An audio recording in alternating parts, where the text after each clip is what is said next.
বিশ্বনাথ সমষ্টিত প্ৰথমখন নিৰ্বাচনী ৰণদংকা পাবাইছে আজি প্ৰথমখন নিৰ্বাচনী সভাত অংশগ্ৰহণ। বিশ্বনাথত মোৰ প্ৰথম সভা, কিন্তু আমাৰ জিলা কংগ্ৰেছ ব্লক কংগ্ৰেছ দিনে নিশাই ইয়াত কাম কৰি আছে আৰু সঁচাকৈ আহি পাই পেলাই মই অত্যন্ত উৎসাহী।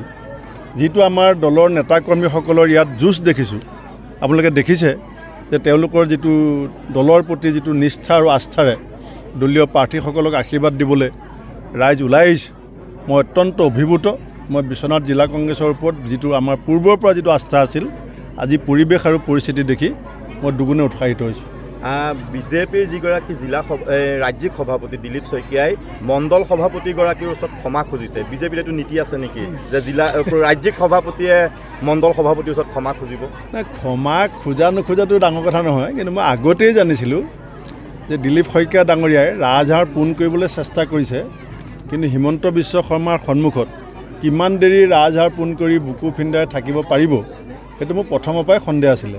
কিন্তু তথাপিতো মই ধন্যবাদ দিম দিলীপ শইকীয়াক যে বিজেপিৰ ভিতৰত যিবিলাক অসমক ভাল পোৱা মানুহ আছে, সেই মানুহবিলাকে প্ৰকাশ্যে নোৱাৰিলেও লাহে লাহে হিমন্ত বিশ্ব শৰ্মাৰ যিটো চিণ্ডিকেট ৰাজ, লুণ্ঠন ৰাজ, তাৰ বিৰুদ্ধে মূৰ তুলিবলৈ সাহস কৰিছে। সেইটো আমি নিশ্চয় শলাগিব লাগিব। কিন্তু মণ্ডল সভাপতিৰ ওচৰত ক্ষমা কৰিছে, উপায় নাই। Survival is the fittest. প্ৰথমতে ছাৰ্ভাইভ কৰিবৰ কাৰণেতো অলপ কেতিয়াবা দৌৰাদৌৰিত চাপৰিবলগীয়া হয়, কিন্তু মই নাভাবোঁ যে ফটা বাঁহ জোৰা লাগিব। মুখ্যমন্ত্ৰীয়ে আজি এখন নিৰ্বাচনী সভাত কৈছে যে কংগ্ৰেছে হাতৰ চিহ্নত নহয় লুঙিৰ চিহ্নতহে খেলিব লাগে নিৰ্বাচন, চিহ্নটো বদলাব কৈছে। চাওক, এই মুখ্যমন্ত্ৰী যিখন চকী, সেইখন চকীত ভাৰতৰত্ন গোপীনাথ বৰদলৈ ডাঙৰীয়া বহিছিলে। আপুনি কল্পনা কৰক যে গোপীনাথ বৰদলৈ ডাঙৰীয়া মুখত এনেকুৱা কথা ওলালেহেঁতেন। যিটো কংগ্ৰেছ দলে তেওঁক ৰাজনীতি আঙুলিত ধৰি ক খ শিকালে, জালুকবাৰীত তেওঁ কোন দলৰ পৰা MLA হৈছিলে? ৰাজ্যপালৰ ভৱনত 3বাৰ শপত গ্ৰহণ কৰিবলৈ কোন দলৰ পৰা গৈছিলে? ইমান স্মৃতি শক্তিটো তেওঁ বিলুপ্ত হোৱা নাই? গুজৰাটৰ পানীৰ পাইপৰ মাজেদি মুছলমানৰ তেজ যায় বুলি কোনে কৈছিলে? নৰেন্দ্ৰ মোদী ডাঙৰীয়াক আজিলৈকে কোনো কংগ্ৰেছ নেতাই ইমান বেয়া কথা ক'ব পৰা নাই যে ৰিক্সা ওলাই চৰিয়াব। এনেকুৱা কথা কোনে কৈছিলে? হিমন্ত বিশ্ব শৰ্মাই কোৱা নাছিলে জানো?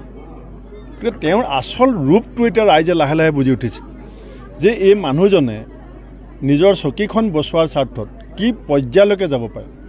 আৰু যদি কংগ্ৰেছে লুঙি ল'ব লাগে, আমাৰ কাৰণেতো লুঙি, ধুতি, লং পেণ্ট, পায়জামা চব সমান। মই ধুতিও পিন্ধোঁ যেতিয়া নামঘৰলৈ যাওঁ, কেতিয়াবা ঘৰত আমি আজৰি সময়ত লুঙিও ব্যৱহাৰ কৰোঁ। ৰাজনৈতিক দলৰ সভাত আজি পায়জামা পিন্ধি আহিছোঁ, বাহিৰত ফুৰিবলৈ গ'লে লং পেণ্ট পিন্ধি যাওঁ।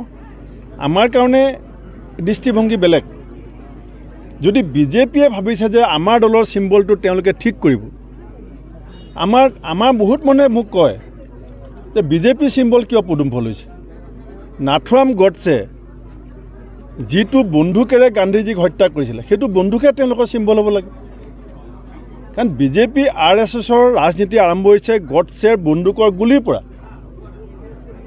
গতিকে হিমন্ত বিশ্ব শৰ্মায়ো ৰাষ্ট্ৰীয় বিজেপি কেন্দ্ৰীয় নেতৃবৃন্দৰ সৈতে কথা পাতি তেওঁলোকৰ চিম্বলটো নাথুৰাম গডছেৰ যিটো বন্দুক আছিলে, যিটোৰ পৰা 3 যায় গুলি গান্ধীজীৰ বুকুত মাৰোঁতে হে ৰাম বুলি কৈ গান্ধীজীয়ে মৃত্যু খাবৰ দিছিলে, সেই বন্দুকটো তেওঁলোকে চিম্বল কৰি লওক। বিৰোধী ঐক্যৰ সম্পৰ্কত বাৰে বাৰে আপোনালোকে বিৰোধী ঐক্যৰ কথা কয়, কিন্তু কেৰণ লাগে। এইবাৰো এই নিৰ্বাচনটো পঞ্চায়তৰ নিৰ্বাচনটোত বিৰোধী ঐক্যৰ কেৰণ লাগিছে। আৰু পঞ্চায়তত কোনো ঐক্যত আমি খেলিব পৰা নাই। আমি জিলাবিলাকক কৈছিলোঁ লোকেলি যদি ক'ৰবাত কোনোবাই কৰিছে সেইটো আমি ভাল পাইছোঁ, কিন্তু বিধানসভাত আপোনালোকে দেখিব আমি একত্ৰিত হওঁ। অখিল গগৈয়ে কৈ আছে চূড়ান্ত বিশ্বাসঘাতকতা কৰিছে কংগ্ৰেছে, সিদিনাখনো কৈছে। নাই, তেওঁ কৈ থাকক, তেওঁ কৈ মুখ বিষাই যাব, লাষ্টত ৰাইজে গম পাব। আৰু তেওঁ কৈছে যে নাজিৰাটো তেওঁলোকে দেৱব্ৰত শইকীয়াৰ বিৰুদ্ধে দেৱব্ৰত শইকীয়াক গোটেই বিজেপি দলটো থিয় হৈ পেলাই হৰুৱাব নোৱাৰিলে। হিতেশ্বৰ শইকীয়া ডাঙৰীয়াৰ নাজিৰাবাসীৰ প্ৰতি যিটো অৱদান, ডক্টৰ হেমপ্ৰভা শইকীয়া বাইদেউৰ নাজিৰাবাসীৰ প্ৰতি যিটো অৱদান, সেইটো এজন অখিল গগৈ নহয়, 100জন অখিল গগৈ আহিলেও নাজিৰাবাসীয়ে শইকীয়াৰ যি পৰিয়ালৰ যিটো অৱদান সেইটো কেতিয়াও নাপাহৰে।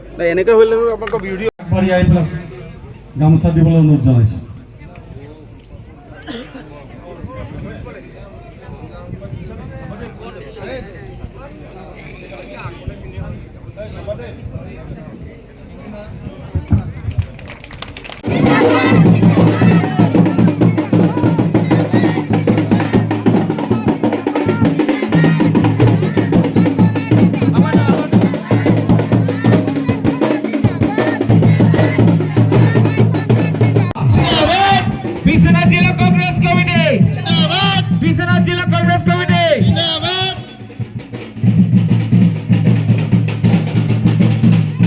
সকলোকে সন্মুখৰ আসন গ্ৰহণ কৰিবৰ বাবে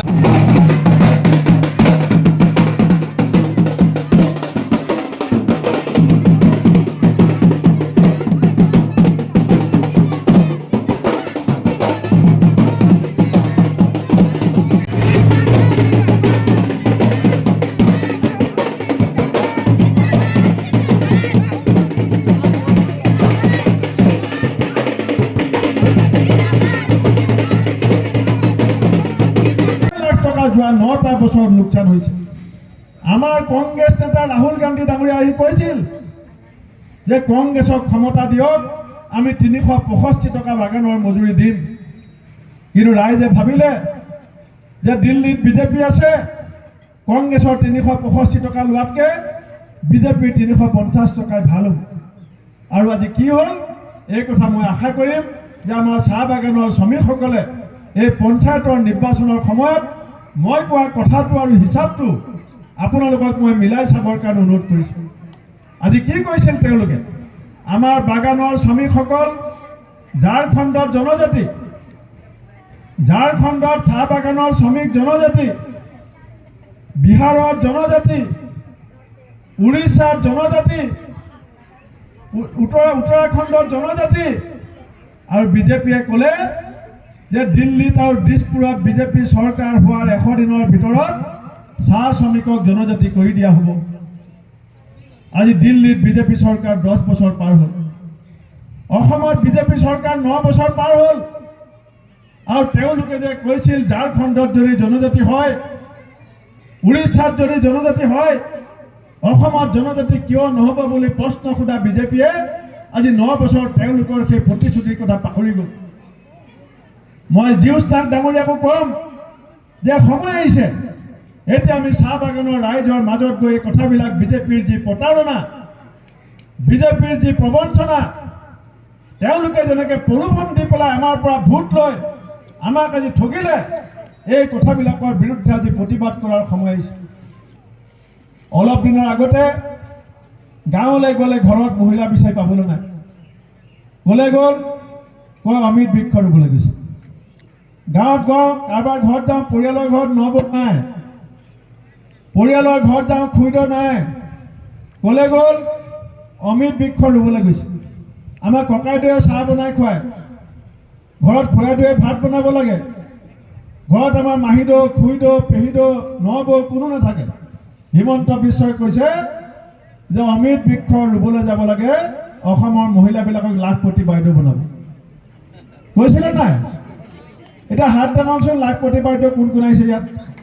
এই বাইদেউ পাইছেনে লাখপতি? হাতত দাঙিছে সেইফালে পাইছে নাই? এনেকৈ কৈছিলে যে চুলি খজুৱাইছে, বোলে যে অমিত বৃক্ষ ৰুবলৈ আহক অসমৰ সকলো মহিলা। আমি কাৰোবাক মাহীদেউ বুলি কওঁ, পেহীদেউ বুলি কওঁ, বৰমা বুলি কওঁ, নব বুলি কওঁ, খুইদ বুলি কওঁ। হিমন্ত বিশ্বই চবৰে নাম বনাই দিলে কি লাখপতি বাইদেউ। মোৰতো কলিজা কপি গ'ল, কলিজা কপি গ'ল এইকাৰণে যে হিমন্ত বিশ্ব শৰ্মাই যদি আমাৰ চবকে লাখপতি বাইদেউ বনাই দিয়ে, তে আমাৰ দিলীপ বৰুৱা মিটিঙলৈ কোন আহিব? মই এনেকৈ ভয় খাই গ'লোঁ। তাৰ পাছত ক'লে কি, একো চিন্তা, মহিলাবিলাকে সুধিলে যে মামা পইচা কেতিয়া পাম? মিটিঙত সুধিলে গোলাঘাটৰ ফালে। তেতিয়া মামাই কি ক'লে যে পইচাৰ কথা চিন্তা কৰিব নালাগে, আপোনালোকে পাছবুক খুলি থ'ব, মোবাইলটোত ঘুটুমকৈ শব্দ আহিব, পইচা সোমাই যাব। কৈছিলে নাই? তাৰপাছত আমাৰ বহুত মহিলাই, অমিত বৃক্ষ ৰুবলৈ যোৱা মহিলাই ৰাতি শুওঁতেও মোবাইলটো বন্ধ নকৰে, গাৰুৰ তলত থৈ দিয়ে, যাতে ঘুটুম কৰিলে যাতে টোপনিটো সাৰ পাই যাওঁ। তাৰপাছত এদিন মোক দিলীপ দাই কৈছে যে বিশ্বনাথত এগৰাকী মহিলাৰ মোবাইলত ঘুটুমকৈ শব্দ আহি গ'ল। তাৰপাছত ৰাতি লাইট চাইট জ্বলাই পেলাই খুলি চাই দেখিছে 60 টকা ওলাই গ'ল। কেলৈ ওলাই গ'ল? যে পাছবুক খোলা এবছৰ হ'ল, মেইনটেনেঞ্চ চাৰ্জ, এই পাছবুক খোলা পইচাৰ পৰা 60 টকা লাহেকৈ বেংকে কাটি দিলে। এতিয়া হিমন্ত বিশ্ব শৰ্মা যেতিয়া এইফালে আহিব, যিবিলাক মানুহক পাছবুক খোলাইছিলে, যিবিলাক মানুহক অমিত বৃক্ষই গছ বুলি পেলাই ডালবিলাকক ৰোৱাইছিলে, মই ভাবোঁ তেওঁলোকে হিমন্ত বিশ্বৰ ওচৰলৈ গৈ সুধিব লাগে যে আমাৰ পাছবুকত লাখ টকাটো কিয় নোসোমাল। ইমান মিছা কথা। আগতে ক'লে যে বিয়া পাতিলে অসমীয়া ছোৱালীক 1 তোলা সোণ দিব, কৈছিলে নাই কওক? 1 তোলা সোণ দিম বুলি কৈছিলে। হে 2 কোটিতো গ'লে, সেইটোতো 1 তোলা সোণ দিম বুলি ক'লে। তাৰপিছত সোণ কোনে কোনে পালে? বহুত ছোৱালীয়ে বিয়া পাতি মামালৈ চিঠি দিয়ে যে মামা ইমান তাৰিখে মোৰ বিয়া, আপুনিও আহিব, 1 তোলা সোণো লৈ আহিব। এইফালে কোনে পালে নেকি? কেনেকুৱা মানুহ অসমৰ মুখ্যমন্ত্ৰী আসনত বহি আছে। নিজৰ যিখিনি মানুহে ঘণ্টাৰ পাছত ঘণ্টা লাইন পাতি পেলাই ভোট দি চৰকাৰখন বনাইছে, সেই মানুহখিনিক কি ধৰণে এজন মানুহে কেৱল ইলেকশ্যন জিকিবৰ কাৰণে প্ৰতাৰণা কৰিব পাৰে। নিজৰ পৰিয়াল, এজন মুখ্যমন্ত্ৰীৰ কাৰণে আমাৰ অসমখন এটা পৰিয়ালটো কেতিয়াবা কয় 1 তোলা সোণ দিম, কেতিয়াবা কয় লাখপতি বাইদেউ বনাই দিম, আৰু এতিয়া কৈছে 1250 টকা দি আছোঁ। 1250 টকা এখন গাঁৱত যদি 100 গৰাকী মহিলা আছে, 15-20 গৰাকী মহিলাই পায়, হয়নে নহয় কওক? তাকো বাছি বাছি দিয়ে। জাত পাত চাব, ধৰ্ম ভাষা চাব, বাছি বাছি দিয়ে। সেইকাৰণে আমাৰ বৰ্ণালী ফুকনে ঠিকেই কৈছে যে আমি কংগ্ৰেছ দলে সিদ্ধান্ত লৈছোঁ, আমি জাত পাত ধৰ্ম ভাষা চাই পেলাই নহয়, অসমৰ প্ৰতিগৰাকী গাঁৱৰ সাধাৰণ মহিলাক প্ৰত্যেক মাহৰ 9 তাৰিখে দিছপুৰ কংগ্ৰেছে দখল কৰাৰ পিছত আমি 3,500 টকা একাউণ্টত দিবৰ কাৰণে আমি সংকল্প লৈছোঁ, আৰু আমি দিম। আজি আমাৰ তেলেংগানাত আমাৰ হিমন্ত বিশ্ব শৰ্মাই পাহৰি যায়, ভাৰতবৰ্ষৰ 4খন ৰাজ্যত এতিয়াও কংগ্ৰেছে শাসন কৰি আছে। পাৰ্লিমেণ্টত 100 জনতকৈ বেছি কংগ্ৰেছৰ MP আছে। যিকোনো সময়ত দেশত ৰাহুল গান্ধী প্ৰধানমন্ত্ৰী হ'ব। হিমন্ত বিশ্ব শৰ্মাৰ এই যি দম্ভালি, আমি সিদ্ধান্ত লৈছোঁ যে SIT গঠন কৰি তেওঁ অসমৰ ৰাজভঁৰালৰ পৰা যি লুটপাট কৰিছে, সিন্ডিকেটৰ নামত যি লুটপাট কৰিছে, এই লুটপাটৰ এনকুৱাৰী কৰি তেওঁ আহৰণ কৰা প্ৰত্যেকটো অবৈধ সম্পত্তি আমি ৰাজভঁৰাললৈ ঘূৰাই নিবৰ কাৰণে সিদ্ধান্ত লৈছোঁ। ৰাইজসকলক নেপাতে আমি গুৱাহাটী হাইকোৰ্টত কেছ দিম বুলি আমি কংগ্ৰেছ দলে ধমকি দিয়াৰ পিছত কোৰ্টৰ নিৰ্দেশ আহে বুলি ভয় খাই পেলাই আজি পঞ্চায়ত নিৰ্বাচন বিজেপিয়ে পাতিবলৈ বাধ্য হৈছে। মই জানো যে পঞ্চায়ত নিৰ্বাচনত আমাৰ জয় পৰাজয়ৰ লগত দিছপুৰৰ চৰকাৰখনৰ বদলি নহয়, কিন্তু দিছপুৰৰ চৰকাৰৰ কাৰ্যকাল মাত্ৰ আৰু এবছৰ আছে। 2026 চনৰ আজিৰ তাৰিখতে, আজিৰ মাহটোতে, অহা বছৰ আজিৰ মাহটোত আমি MLA ইলেকশ্যনত ভোট দিব লাগিব। আমি অসমৰ মানুহে সিদ্ধান্ত লৈছে, অসমৰ মানুহে বিজেপি চৰকাৰক যিবিলাক কথাৰ কাৰণে ভোট দিছিল, এই কথাবিলাক আজি তেওঁলোকে যি ধৰণে পিছ পেলাই পাহৰাই পেলাই কেৱল সাম্প্ৰদায়িক ধৰ্ম জাত পাতৰ কথা কৈ যি ধৰণৰ বেয়া এটা কুলসিত ৰাজনীতি বিজেপিয়ে কৰিছে, তাৰ বিৰুদ্ধে আমি সকলো জাতি জনগোষ্ঠী ধৰ্ম ভাষা সম্প্ৰদায় আমি একেলগ হোৱাৰ সময় আহিছে। বন্ধুসকল, আমি বিজেপিক কিয় ভোট দিছিলোঁ?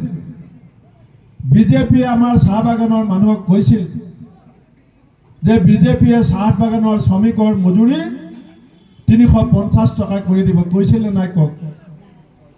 এটা 5,000 টকা একাউণ্টত ভৰাই দিছে, কিন্তু আজি বিজেপি চৰকাৰ 9 বছৰ হ'ল। যদি 250 টকাৰ জেগাত যদি চাহ বাগানৰ শ্ৰমিকৰ মজুৰি যদি 350 টকা কৰিলেহেঁতেন, যোৱা 9 বছৰত আমি 2.5 লাখ টকা বেছিকৈ আমি মজুৰি পালোহেঁতেন। বিজেপি চৰকাৰক বাগানৰ মানুহে ভোট দিয়াৰ আচল কথাটো আছিল যে শ্ৰমিকৰ মজুৰি 350 টকা কৰিব আৰু বাগানৰ মানুহখিনিক জনজাতি মৰ্যাদা দিব। আজি ইলেকশ্যনৰ সময়ত বাগানৰ মানুহলৈ মনত পৰিছে 5,000 টকা একাউণ্টত ভৰাই দিছে। বিজেপি নেতাবিলাকক পালে সুধিব যে আমাক 5,000 টকা দিয়াৰ পৰিৱৰ্তে তেওঁলোকে যিটো জাবান দিছিলে, সেই জাবানৰ মতে যদি 351 টকা কৰি দিলেহেঁতেন, যোৱা হিমন্ত বিশ্ব সৰ্বানন্দ সোণোৱালৰ 10 বছৰীয়া কাৰ্যকালত আমি 2.5 লাখ টকা আজি বাগানৰ মানুহৰ লোকচান হৈছে। লাগে ওপৰৰ মহলত 2.5 লাখ দিব লাগে। 16,800টা চাকৰি ওলাইছিলে 4th গ্ৰেডৰ আৰু বিজেপিৰ বাজপেয়ী ভৱনত দোকান চলিল টিভিত মানুহে ইণ্টাৰভিউ দিলে যে তলৰ মহলত আমি 50,000 দিব লাগে ওপৰৰ মহল দুমহলীয়া সেইটো অফিচটো দুমহলীয়া কেলে বনাইছে চাকৰিৰ কাৰণে সোমাই গ'লে প্ৰথমতে 50,000 আৰু চিৰি দি ওপৰলৈ উঠিবলৈ আহিলা সেইকাৰণে হৈছে এইটো বাজপেয়ী ভৱন তাৰপাছত কি হ'ল তাৰ যিজন অফিচ ছেক্ৰেটাৰী নামটো কি আছিলে মই পাহৰিছোঁ এতিয়ালৈকে পলাতক হৈ আছে বিজেপিৰ আৰু 16,800 চাকৰিৰ কাৰণে ইণ্টাৰভিউ কিমানে দিছিলে ইণ্টাৰভিউ দিছিলে 32 লাখে 32 লাখে ইণ্টাৰভিউ দিছিলে হিমন্ত বিশ্ব শৰ্মাই বিজেপিয়ে অসম নিবনুৱা মুক্ত কৰিম বুলি কয় 16,800 যদি চাকৰি পালে তে 31,88,000 ল'ৰা ছোৱালীৰ ভৱিষ্যত কি হ'ব এই কথা কোনে চিন্তা কৰিব এই ল'ৰা ছোৱালীবিলাকৰ ভৱিষ্যতক লৈ পেলাই আমি সকলোৱে চিন্তা কৰিব লাগিব এওঁলোকৰ ভৱিষ্যত নিৰ্মাণৰ কাৰণে আমি পৰিকল্পনা কৰিব লাগিব আৰু সেই পৰিকল্পনাত দিছপুৰত বহি যদি কংগ্ৰেছে কৰিব লাগে তেতিয়াহ'লে পঞ্চায়ত নিৰ্বাচনত আমাৰ প্ৰাৰ্থীসকলক আপোনালোকে শক্তিশালী কৰি আশীৰ্বাদ দি পেলাই জিকাই আহি থকা সময়ত কংগ্ৰেছ চৰকাৰ হ'বৰ কাৰণে এটা সংকল্প আমি গ্ৰহণ কৰিব লাগিব সেইকাৰণে ৰাইজসকল এই দলটোৰ চৰিত্ৰ চাব এওঁলোকে কংগ্ৰেছৰ দুখবিলাক খুচৰি ফুৰে আজি কেইদিনমানৰ আগতে গুৱাহাটীত টিভিত বহি এজন বেপাৰীয়ে ক'লে যে আমাৰ যিটো এপেক্স বেংক অসমৰ এটা জাতীয় অনুষ্ঠান এই এপেক্স বেংকৰ বিজেপিৰ 2জন MLA লুটি পুতি শেষ কৰি পেলাল টিভিত কৈছে যে এজন MLA 60 লাখ কালে এটা বেংকৰ পৰা লুটি লৈ গ'ল বিজেপিৰ MLA এজন বিজেপিৰ MLA 80 লাখ লুটি লৈ গ'ল আৰু এটা টিভিত ওলাইছে যে হিমন্ত বিশ্বৰ খাস অসমৰ এজন মন্ত্ৰীয়ে আমাৰ ঘৰতে দালি আলু মিঠাতেল পিঁয়াজ কণী মাছ আহে এইবিলাকৰ নামত সিন্ডিকেট বনাই 25 লাখ টকা মাহে খায় বুলি টিভিত ভাইৰেল হৈ আছে মই কোৱা কথা নহয় ৰাইজ যদি আপুনি মই বস্তু কিনাৰ কাৰণে যদি মন্ত্ৰীয়ে 25 লাখ টকা মাহে খায় আপুনি মই যিটো বেংকৰ পৰা লোন লৈ পেলাই চলো সেই বেংকৰ পৰা যদি বিজেপিৰ MLA লাখ লাখ টকা খাই পেলাই তে অসমৰ ভৱিষ্যত কি হ'ব ৰাইজ আপোনালোকে চিন্তা কৰক এটা ৰক্ষক হৈ গৈছে ভক্ষক এতিয়া অসমত এখন চৰকাৰ হ'ব লাগে ৰক্ষক আৰু সেই ৰক্ষক হৈ গৈছে ভক্ষক সেইকাৰণে আমাৰ সঞ্জয়ে ভাল কথা কৈছে যে পঞ্চায়ত নিৰ্বাচন কেৱল এই প্ৰাৰ্থীসকলৰ স্বাৰ্থত আমি নাই খেলা এইখন অসমৰ ভৱিষ্যতৰ নিৰ্বাচন এই নিৰ্বাচনে আহি থকা সময়ত আমাৰ ভাগ্য নিৰ্ণয় কৰিব আমাৰ জাতিটোৰ আমাৰ ল'ৰা ছোৱালীবিলাকৰ ভৱিষ্যত কেনেকুৱা হ'ব লাগে আমাৰ মহিলাসকলৰ ভৱিষ্যত কেনেকুৱা এই গোটেই কথাবিলাকৰ সম্পৰ্কত অহা 2 তাৰিখে আমি অসমৰ ৰাইজে এটা সিদ্ধান্ত লৈ বিজেপিক এটা সকিয়নি আমি সকলোৱে মিলি দিব লাগিব আমি গাঁৱত দেখোঁ যেতিয়া হাতী যেতিয়া মাতাল হয় হাতীটো যেতিয়া মাতাল হয় তেতিয়া সি মাউতৰ কথা নুশুনি পেলাই ইফালে সিফালে মূৰটো মাৰি মানুহৰ ঘৰৰ কলগছবিলাক উভালিবলৈ চেষ্টা কৰে তেতিয়া মাউতে কি কৰে মাতাল হাতীক ঠাণ্ডা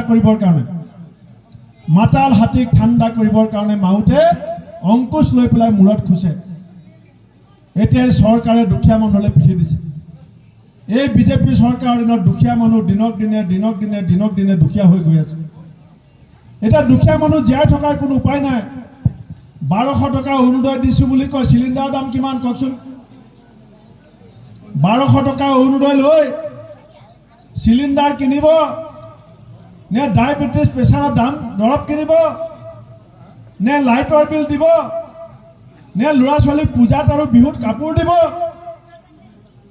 নে ঘৰ ভাগিলে ৰিপেয়াৰিং কৰিব কেনেকৈ চলিব এটা পৰিয়াল কেনেকৈ চলিব এই কথাবিলাক বিজেপিয়ে চিন্তা নকৰে কেলে তেওঁলোকৰ নিজৰ পৰিয়ালবিলাকৰ উপাৰ্জন বাঢ়ি আছে তেওঁলোক দিনক দিনে ধনীৰ পৰা ধনী হৈ গৈ আছে আজি তেওঁলোক যিবিলাক বাগানত আগতে কাম কৰিছিলে এতিয়া তেওঁলোকে বাগানৰ বিজেপি নেতা হৈ পেলাই এটা বাগান কিনিবলৈ আৰম্ভ কৰিছে গতিকে ৰাইজসকল সময় আহিছে সিদ্ধান্ত লোৱাৰ আৰু আমি কংগ্ৰেছ দলে কোনো অচিনাকি ব্যক্তিক প্ৰাৰ্থিত্ব দিয়া নাই আপোনালোকৰ নিজৰ গাঁৱৰ নিজৰ চুবুৰীৰ নিজৰ পৰিয়ালৰ আপোনালোকৰ চকুৰ আগত ডাঙৰ হোৱা ল'ৰা ছোৱালীখিনিক আমি প্ৰাৰ্থী হিচাপে দিছোঁ।